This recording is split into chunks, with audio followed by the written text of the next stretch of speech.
Bonjour à vous les cinquièmes. Durant les 2 dernières semaines de confinement, vous avez réalisé 2 défis. Un concernant la miscibilité et un deuxième concernant la solubilité. Mais en fait, qu'est-ce que c'est? Et si on faisait un bilan? Durant cette vidéo, je vais revenir sur les points importants à retenir des défis. Nous allons revenir ensemble sur le vocabulaire associé aux 2 défis. Voici l'énoncé de ce premier défi. Dans un récipient contenant 3 liquides différents, vous avez le défi de faire flotter 3 objets à la surface de chacun des liquides. Pour accompagner cet énoncé, je vous propose 2 photos. Une schématisant l'attendu et une autre montrant le défi réalisé. Lorsque l'on regarde cette dernière photo, on observe différentes phases. En effet, ce mélange correspond à un mélange hétérogène. On constate différents constituants visibles à l'œil nu. A l'inverse, si les produits se mélangent, on appelle cela un mélange homogène. Pour réaliser ce défi, il faut procéder par étapes.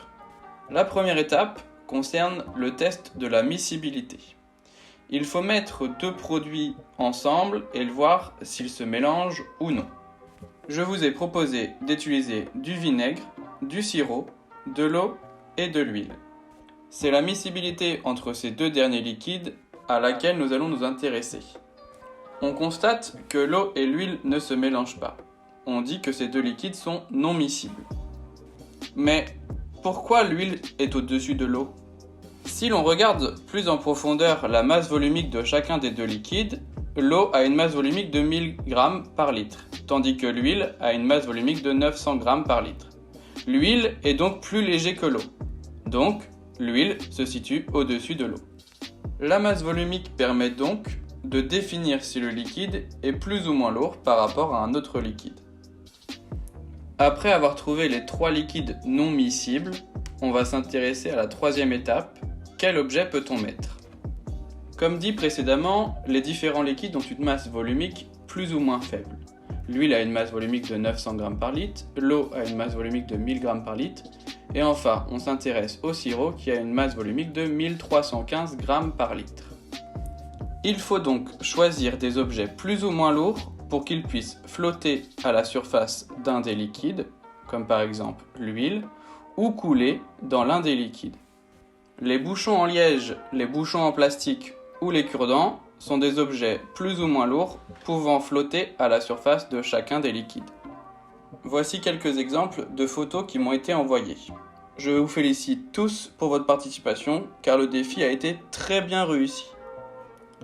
Maintenant que nous avons compris le vocabulaire associé à ce premier défi, passons au deuxième.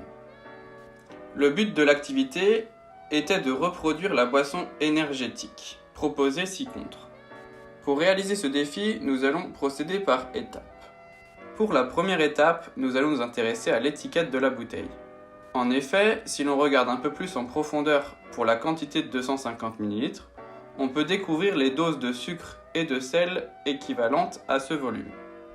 La première étape consiste donc à convertir les données pour une bouteille de 1,5 litre. En fait, c'est assez simple. Dans 1,5 litre, il y a 6 fois 250 ml. Il suffit donc de multiplier par 6 les doses données par l'étiquette. Ainsi, on obtient 6 fois 10, 60 g de sucre, et 6 fois 0,33 est égal à 1,98 g de sel. Ainsi, les doses maintenant calculées, il suffit de réaliser la boisson énergétique. C'est la deuxième étape. Pour cela, il faut verser dans 1,5 litre d'eau 60 g de sucre et 1,98 g de sel. Ces 2 doses étant au préalable pesées à l'aide d'une balance. Le défi étant maintenant réalisé, nous allons nous intéresser au vocabulaire associé à celui-ci. Dans notre boisson énergétique, le sucre et le sel sont des solutés, et l'eau correspond au solvant. En effet, si l'on regarde les définitions associées à ces 2 mots, le soluté est une substance dissoute dans un solvant pour constituer une solution.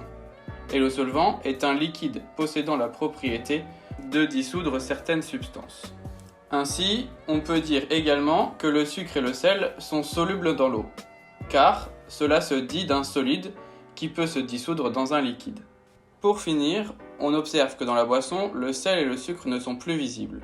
On dit qu'ils se dissolvent dans l'eau, du verbe dissoudre. Maintenant que nous avons éclairci le vocabulaire associé à ce défi, nous pouvons aller un peu plus loin. Nous avons donc constaté que lorsque l'on ajoute du sel et du sucre à petite dose dans de l'eau, ils se dissolvent. Mais attention, le sel et le sucre ne disparaissent pas. L'eau est devenue salée et sucrée. On dit que les molécules de sel et de sucre y sont présentes. Maintenant, je vais m'intéresser à la masse. Si j'ajoute dans 1,5 litre d'eau, soit 1500 g, 60 g de sucre et 1,98 g de sel, alors on dit que la masse se conserve. C'est-à-dire que la masse totale sera de 1500 g d'eau plus 1,98 g de sel plus 60 g de sucre, soit une masse totale de la boisson qui est égale à 1561,98 g. Il y a donc conservation de la masse. Enfin, une dernière information peut être importante ici. Si j'ajoute trop de sucre à ma boisson, le sucre ne pourra plus se dissoudre. On appelle cela une solution saturée en sucre. Voilà, c'est la fin de cette vidéo et de ce bilan sur la notion de miscibilité et de solubilité. N'hésitez pas à laisser un petit commentaire sous cette vidéo pour savoir si vous avez tout compris des notions. Et on se dit à bientôt, peut-être